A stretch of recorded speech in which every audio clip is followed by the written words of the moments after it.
बिस्मिल्लाहिर्रहमानिर्रहीम। अस्सलाम वालेकुम। जैसा कि आप जानते हैं कि हम पढ़ रहे हैं मौलाना जफर अली खान सालादोम का 9वां सबक है। हमने निस्फ की पढ़ाई कर ली है और बाकी आज हम देखते हैं मौलाना की शायरी पर तनकीदी बहस। कि एक मरतबा एक साहब कहने लगे, मौलाना जफर अली खान जो हैं वो जुबान और मुहावरे के उस्ताद हैं। अशार की बंदिश होती है मगर इनके यहाँ हकीकी शायरी बहुत कम है।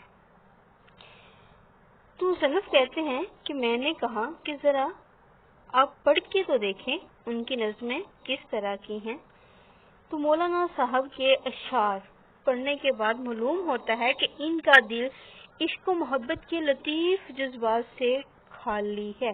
पहले मैंने फारसी के एक शेर पढ़े, फिर शाद का, और फिर शेर जो है वो बारी बारी जो है वो फरमाइश करने लगे। उनकी फरमाइश पर जो है वो शेर पढ़ते हैं कि बाद में मैंने मौलाना जफर अली खान का एक शेर पढ़ा।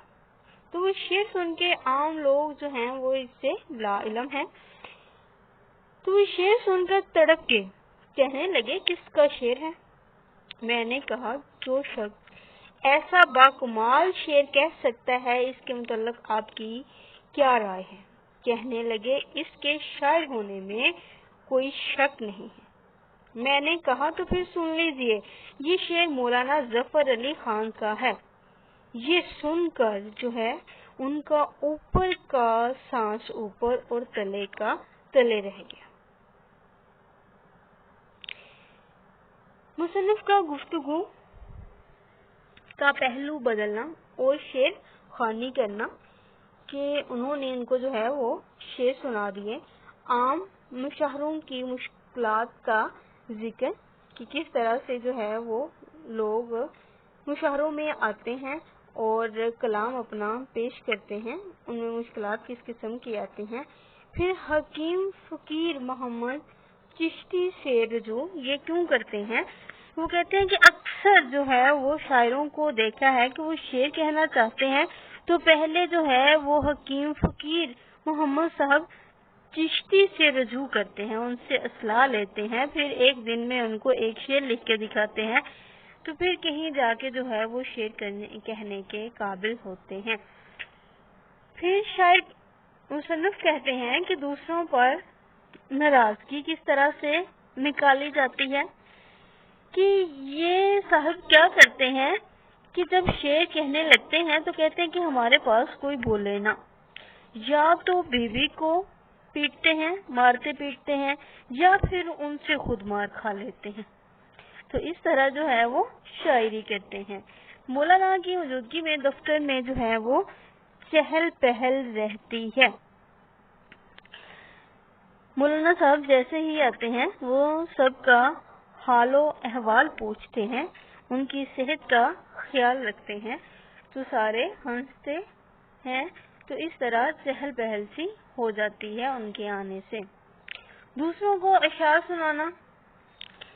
मौलाना साहब क्या करते थे कि जब कोई नज़्म लिखी और पुकारा कि बुलाओ काजी को, बुलाओ अख्तर को, बुलाओ हसरत को, ये सब जमा हो जाते तो मौलाना जो हैं वो अपने अशार पढ़कर सुनाने लग जाते थे। नित नई तजावीज़ अखबार के बारे में जो है वो रोज कोई ना कोई नई तजावीज़ जो है वो देते रहते थे। दूसरों की हौसला अफजाई करना, जो अच्छा काम करते थे, कालम लिखते थे, अखबार के लिए अच्छा काम करते थे, उनकी हौसला अफजाई जो है वो फौरन कर देते थे।